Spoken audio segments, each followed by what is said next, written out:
When we read in the book of Genesis that, that humans were created in God's image, or in, say, Psalm 8, where we see that humans are just a little lower than the angels, it sometimes leads us to think, well, what is it? What is that one trait, that special something that sets humans apart, that we could hear this kind of grand proclamations about what it means to be human? And is there that little thing then that you could imagine, I don't know, dropping into the body of a squid or a cow or an oak tree, and then it would be in God's image or a little lower than angels? But I think it's more helpful to think of humans as this bundle or constellation of features, of characteristics that together mutually reinforce each other to make us the very special kind of animal that we are. So we can group these traits into sort of three basic categories. Think of physical, and then there are behavioral characteristics or traits, capacities, and then finally cultural ones. Now I want to start with those physical ones. So what is it about our bodies, our physical traits, that make humans so interesting? And of course, I can't catalog all of these, so I just want to point to a few that are kind of interesting, maybe more interesting than we sometimes realize. Kind of a grade school trope is that, our opposable thumb is kind of one of those things that sets humans apart. Well, of course, other primates and some other animals have opposable thumbs that can touch all of their digits. And we have a stronger thumb than other primates. It's longer and stronger, which gives us grasping abilities and an amazing degree of dexterity that we just don't really see in the animal kingdom.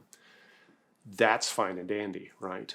But that's of limited utility if we don't also have another interesting trait, which is that we are bipedal. Okay, we walk on 2 feet, we walk upright. Because now that opposable thumb, we can carry things, we can throw things, we can do all this stuff because we're upright.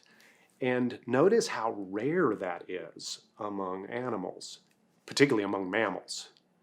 We're the only bipedal mammal. We're the only ones who long-term can walk around. And that gives us range of travel, movement. It helps us interact with much more of our environment.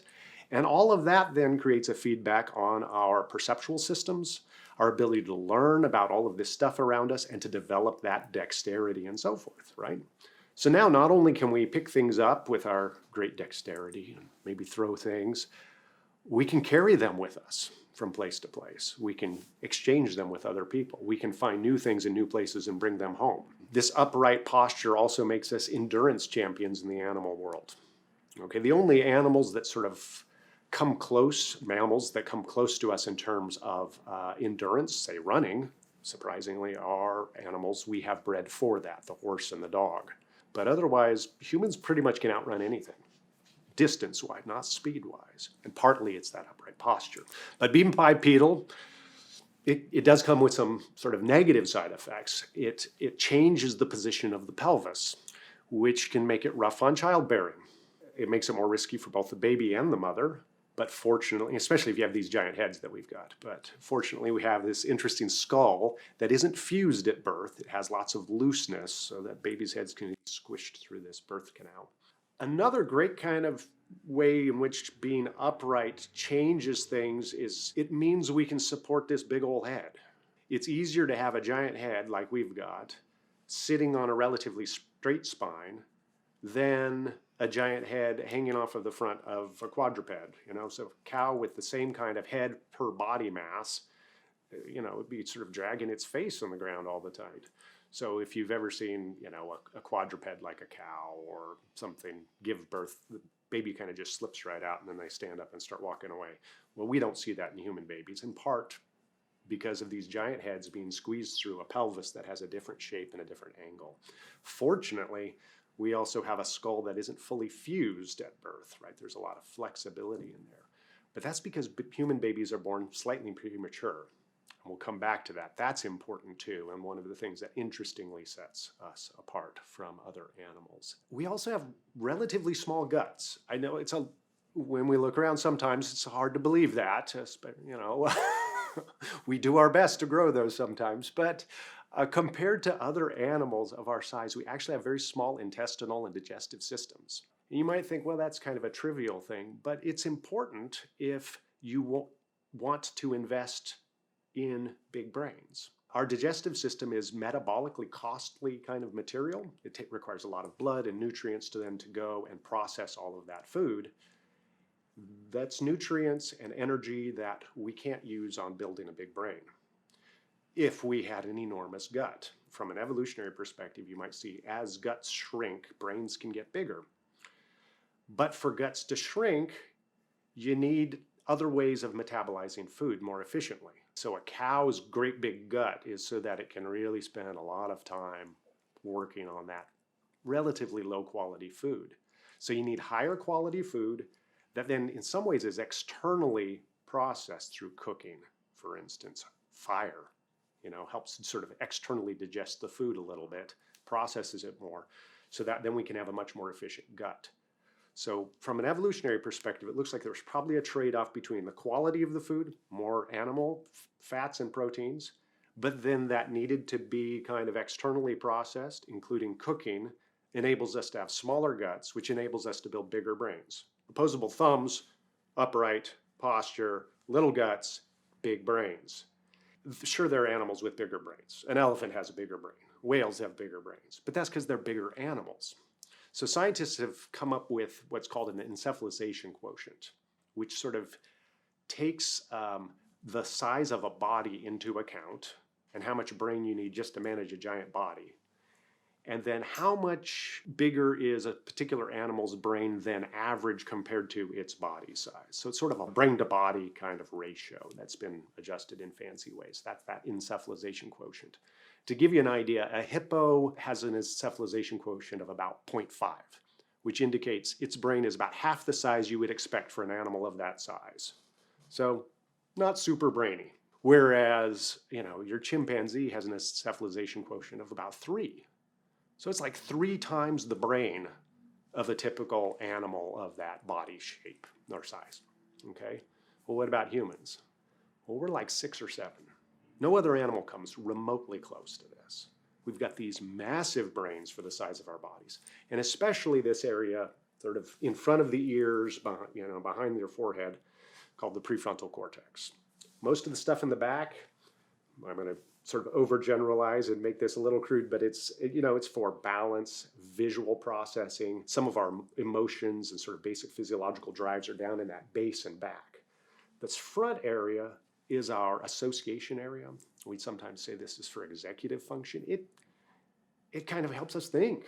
It helps us learn. It helps us socially interact. And that's what sets humans really apart from all other animals. If you look at skulls of even things like chimpanzees, they just don't have nearly as much forehead as we do. It's that massive cranium that kind of sets us apart, okay?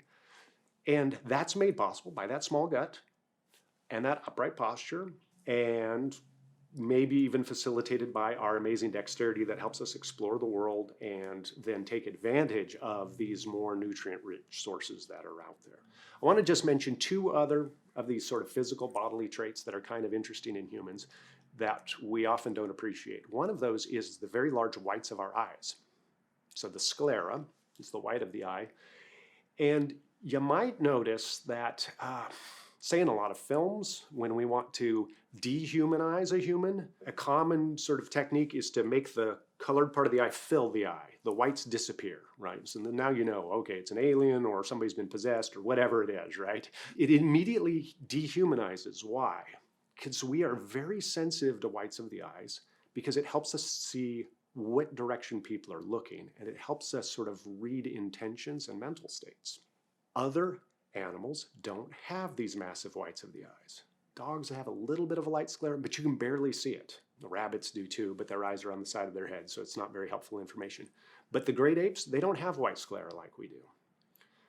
We don't know when this evolved, and so if you think we're descended of a common ancestor of, say, the chimpanzees and so forth, we don't know where this came about, but it seems that probably was an important cue for paying attention to each other's thoughts, or mind reading, as we sometimes say. So the whites of the eyes turn out to be really important, but we often just sort of ignore it, take it for granted.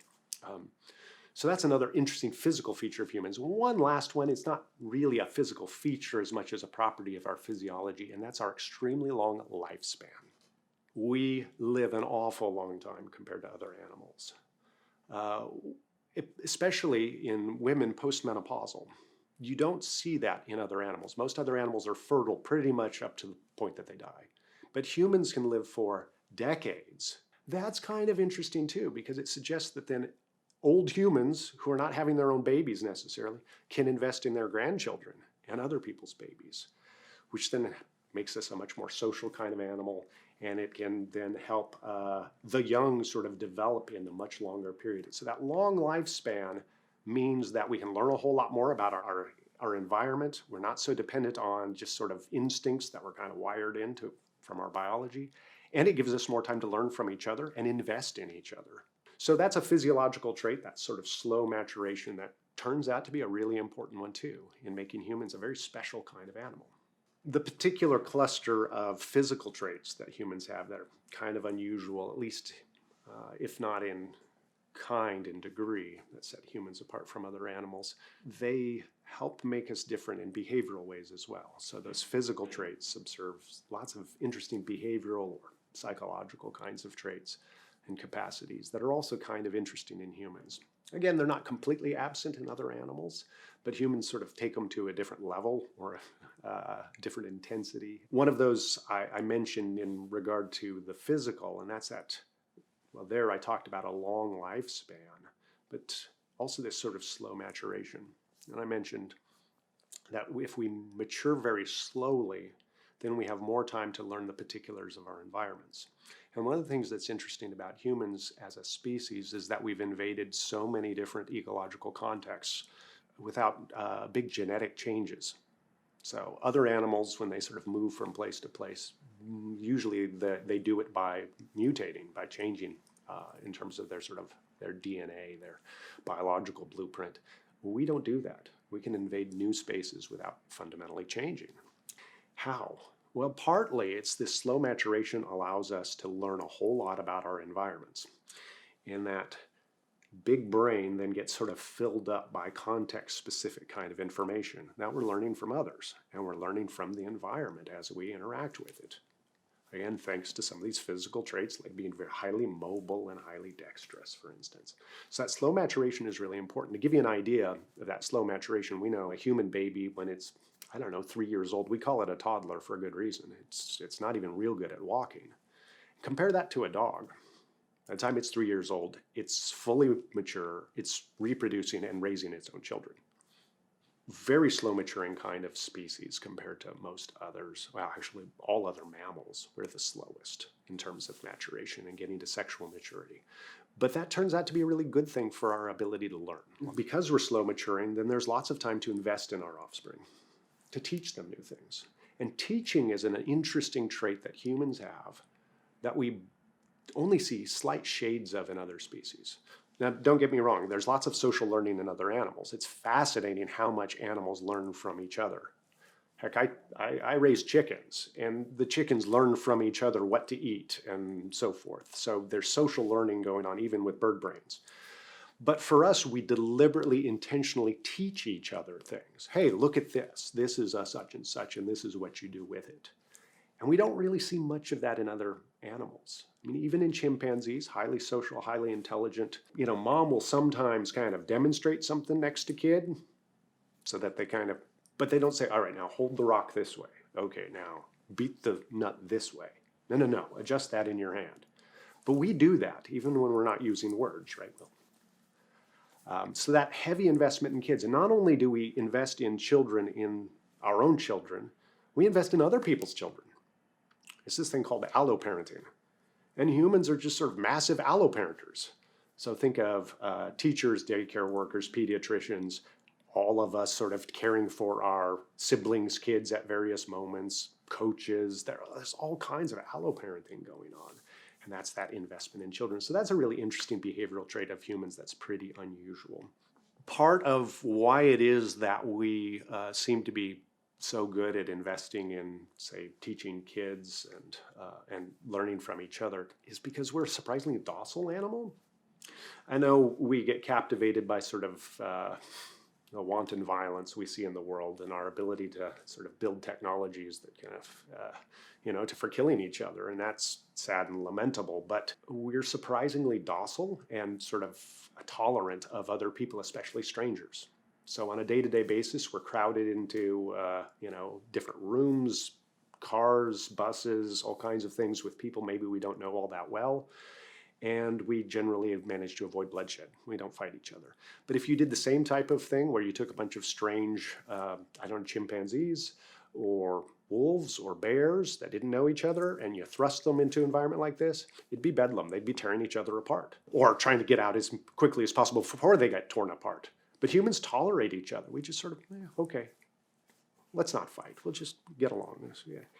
We're surprisingly docile. It's to the point that it's sometimes suggested that we kind of domesticated ourselves. We're the first domesticated animal, in a sense, that there was selective pressure for us to get along with each other as group living social animals. And this facilitates then our teaching of each other, but other kinds of social learning that we do, and cooperation, coordination of activities, and so forth is built on that docility. So we're kind of extreme in that, and then that makes us extremely social.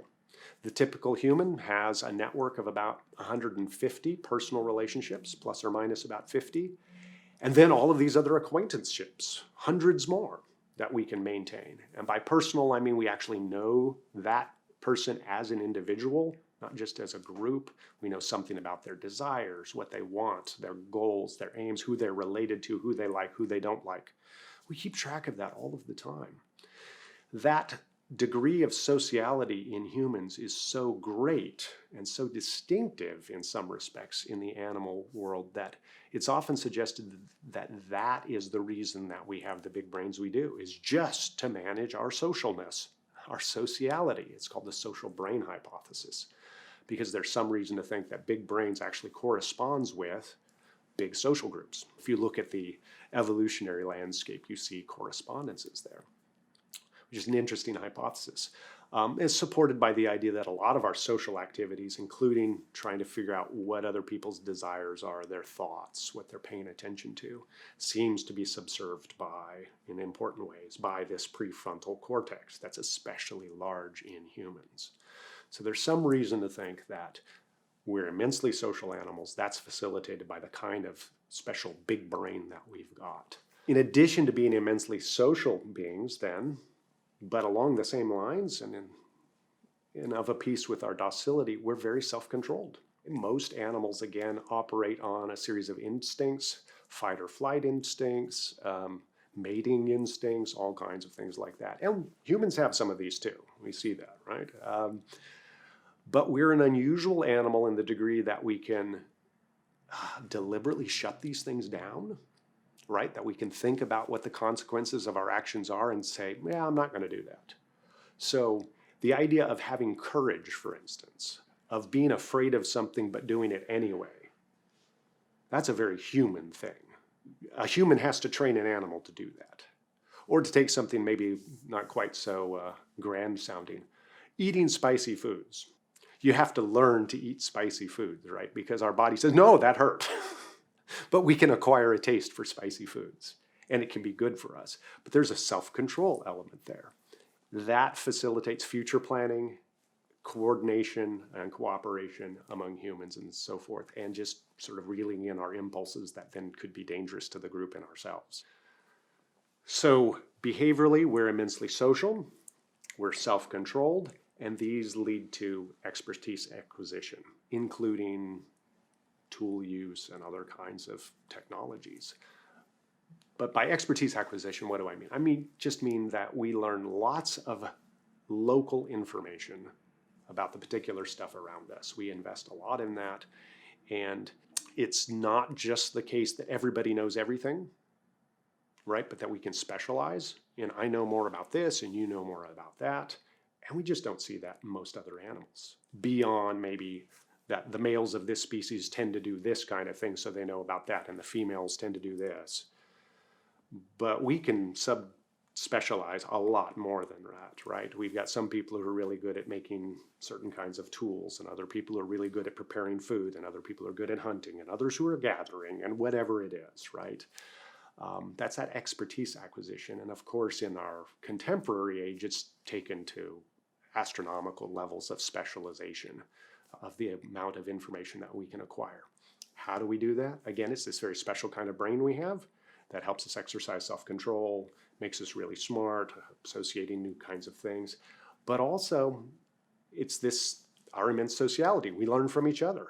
We have this accumulation of information over time that we learn from each other. So we don't have to start all over again with each generation. The point I'm trying to make about this immense kind of expertise acquisition that humans have is that unlike in essentially any other animal, the fundamentals of just surviving and doing life, the knowledge of those things is very uneven in humans in a way that we just don't see in other animals. And that's pretty special. It means that then we rely on each other a lot more, and that helps bind us together as well as a social animal.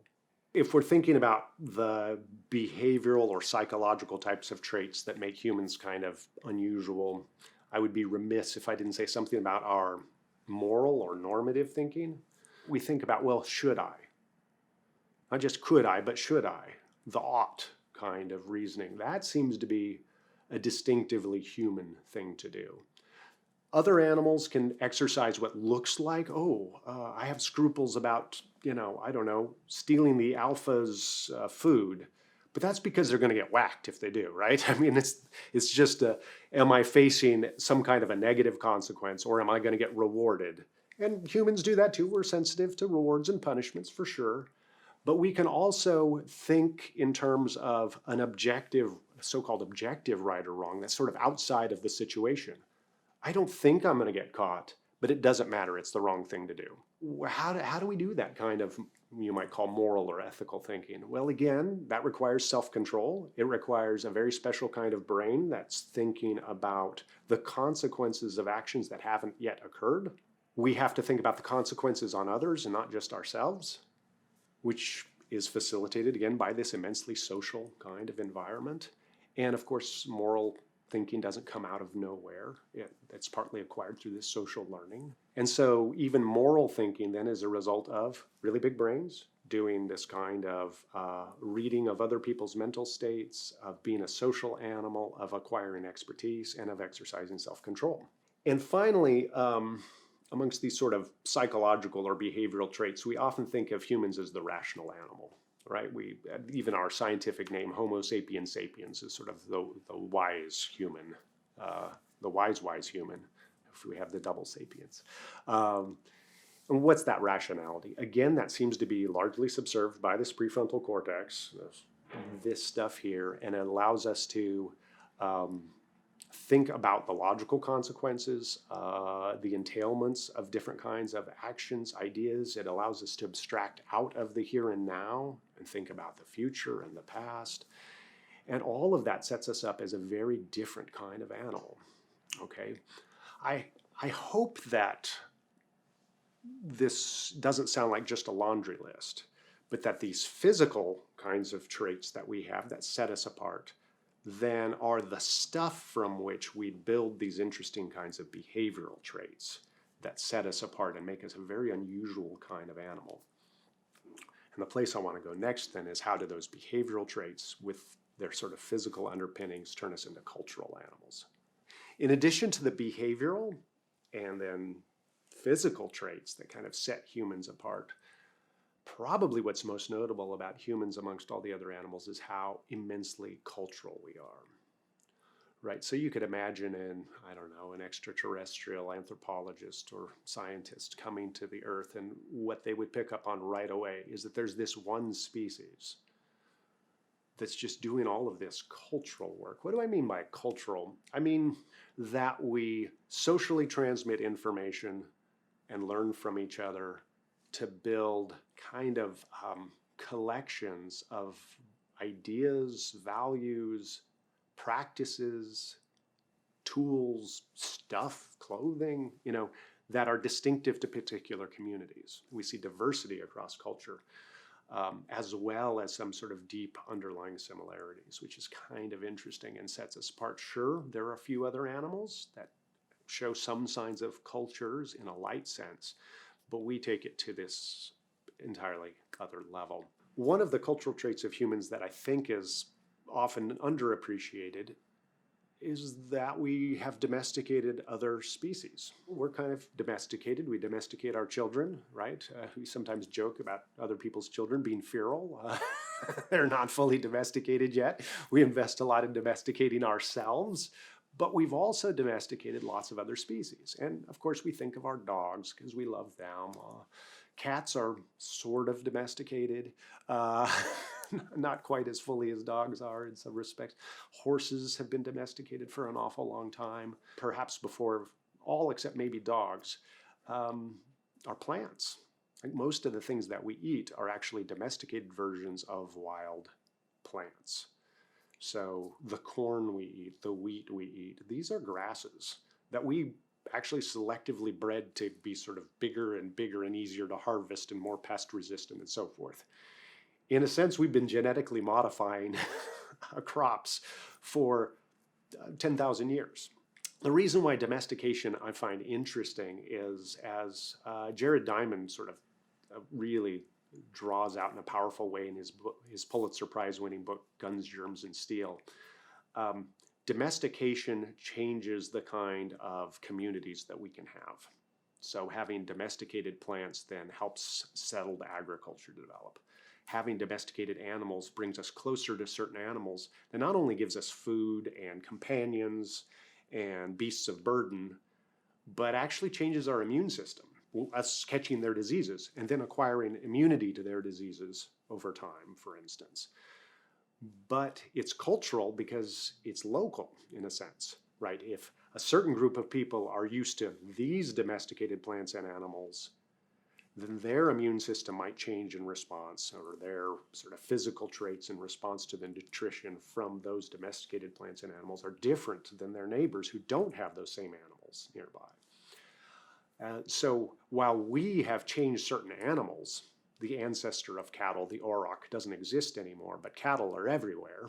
So there's been kind of a trade-off. Cattle have managed to proliferate thanks to domestication, but they've also changed who we are as a species. Dogs, I really wonder sometimes how much dogs have impacted us, since they could have been our companions for about 30,000 years now, perhaps. So one of the oldest domesticates. And so they become part of the environment that then applies selective pressure on humans. So as much as we've changed other species, they've changed us. Humans are known for their tool use. It's another kind of cultural domain. We make all kinds of things, obviously. Part of how we are able to invade so many different ecological spaces are the tools that we make in order to procure food, to protect ourselves from big scary predators that are stronger and faster than we are. Humans couldn't have invaded the northern hemisphere the way that they did without clothing, shelters, and maybe most strikingly is our harnessing of fire. That's a technology, a tool that is kind of interesting because of what is sort of psychologically required to do that, right? Basically every other animal is afraid of fire. And we're kind of afraid of fire, but we exercise that self-control to get close to fire, to interact with it, to then harness it and start it. But most of us don't know how to start a fire. If you've watched any of these Survivor things, you know, okay, I don't know how to start a fire, and yet we've got fire around us all the time that we use. Well, we have that cumulative cultural information that we learn from each other so that we can build and propagate fires and control them to do all kinds of things. Maybe most importantly, feed ourselves, right? Cooking. Because it seems that cooking is a way of breaking down certain kinds of proteins and other structures in plants and animals that make them easier for us to digest, which then allows us to quickly use those nutrients to build our great big brains instead of them sitting in giant guts, where then we have to sit around and wait for days for it to digest, because, you know, that's a lot of time on the couch, right? If you can't cook your food. So it seems that harnessing fire for cooking purposes created a condition under which we could do an even better job of procuring foods that are hard to consume safely if they haven't been cooked, which then gives us more nutrients to build even bigger brains. And so you can get this sort of feedback loop thanks to fire and controlling fire. So cooking turns out to be a really important cultural innovation that then ends up setting humans apart from a lot of other species, maybe all other species. Other animals show signs of what you might call culture. Crows, magpies, those kinds of birds, really smart animals that will often manipulate things that look like tools. Chimpanzees are known for like fashioning little termite sticks. And we see what looks like tool use and kind of cultural practices in certain species. Orcas may develop very characteristic types of communication patterns that some pods have in some regions of the oceans, but not in others. So you have almost like dialects. But one of the things that seems to be very special about humans is what we might call cumulative culture. We much more rapidly build on the cultural innovations of others. We take that maybe sharp rock and we say, oh, I see what you're doing there. And we fashion it in a slightly different way and improve upon it, or use it for a slightly different purpose. Or then take that nice sharp rock that you've invented and we put it on the pointy stick that I've invented. And now we've got a spear instead of just a rock and a stick. Humans do this much more rapidly than we see in any other species. How do we pull that off? Well, it's because we are immensely good at social learning. Again, subserved by that great big brain of ours, but also because we invest in each other. We help each other learn what we're doing.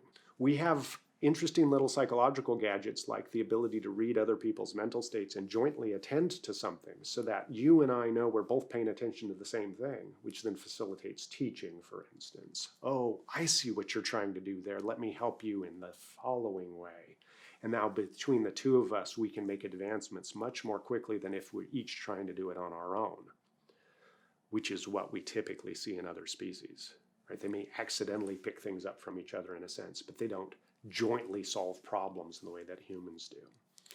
To build cumulative culture, that requires a certain kind of collective memory as well, which is facilitated by longer lifespans, so that the old people remember these innovations and what to do under these situations and so forth and can pass it on.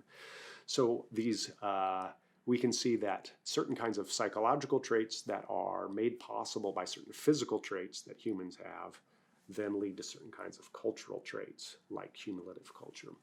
Probably the most noteworthy of these cultural innovations we see in humans is language. Okay, we often think of humans as the animal that uses language.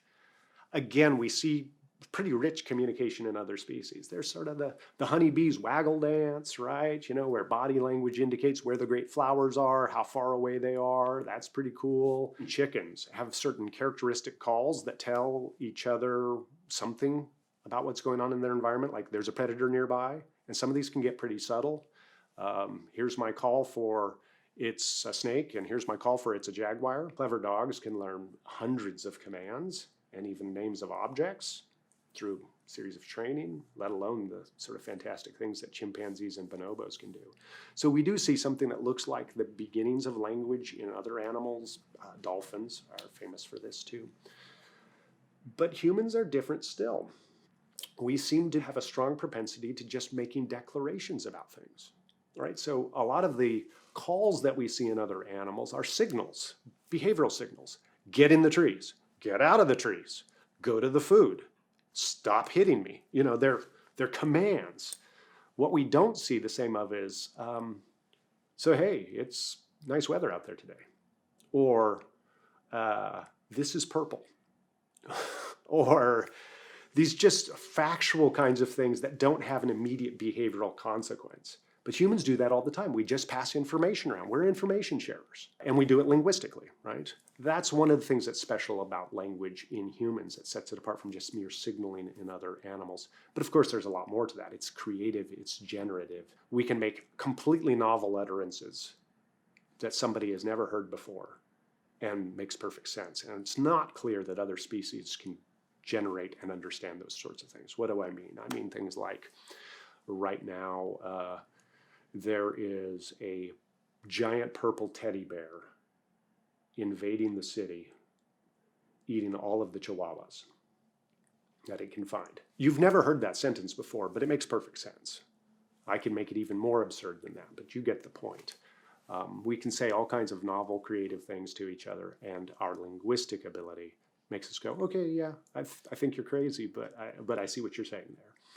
So language is a really interesting thing that in some ways sets us apart, but notice there too, it builds on the ability to pay attention to what other people are thinking about, their desires, their intentions, their goals, their aims. It's dependent on being social animals, learning from each other, being docile enough to learn from each other, living long enough and having slow maturation so that we can acquire all of this information. Right? Most of our linguistic facility is in our first 6 years of life. It starts really shutting down at puberty, but when you're an animal that doesn't reach puberty until you're about 12 years old, you've got a lot of time to learn how to use something as complex as language. So it's kind of a linchpin trait in some ways, but it builds on all of these other kinds of cultural, psychological, behavioral, and physical traits that make humans special. Okay, so how do you build a human, right? The physical, behavioral, and cultural kinds of traits that I've been sketching out, they're not just a laundry list that you could sort of put together any which way, but they seem to actually be a mutually reinforcing set, right? So the kind of body shape that we have, being an upright kind of animal with small guts and big brains, gives us mobility to move around, to exercise that dexterity that we have because of these nice muscular thumbs that we've got, to grab things and explore the world and then learn from those explorations, to create and craft tools that then help us exploit yet more environmental sort of resources, foods, be able to prepare those foods, right? That then help us again have nice small guts and nice big brains with a slow maturational process that we needed to get those babies out of that upright birth canal, which it turns out to be a good thing because then babies can spend more time learning from their parents, which then motivates parents to invest in their kids because if you want your kids to survive, you got to do it. But that then requires us to be more social and tolerant of these little critters around and patient with them, which helps exercise both our sort of docility and our self-control. It encourages us to think about what's going on inside each other's heads to be effective teachers. Ooh, and that's aided by these nice big whites of the eyes that we have so that we can see what each other are looking at. We can look at, oh, getting lots of information from your face, which encourages us to read facial expressions. And then we get emotional information from each other's faces, which again helps bond each other. Now I know more what you're feeling. And that helps us cooperate and learn from each other, which then helps us build bigger social groups and spread and share more information, which enables us to be cultural kinds of animals that we are. So these aren't a bunch of accidental properties that you sort of pick one and that one, but you seem to need at least a representative cluster of these things to build a human. And that's kind of interesting. So instead of a search for what is that one thing that makes us a human, that then we could just sort of drop in any other animal, any other body shape, it looks like you kind of get this whole package deal. And it's that package of physical, behavioral, and cultural kinds of traits that just makes humans the really special kind of animal they are. And maybe it makes us the kind of animal that then it's reasonable to think that God could say, yeah, that's the kind of animal that I can have a relationship with, that I can say is in my image, can be my representative on this planet Earth.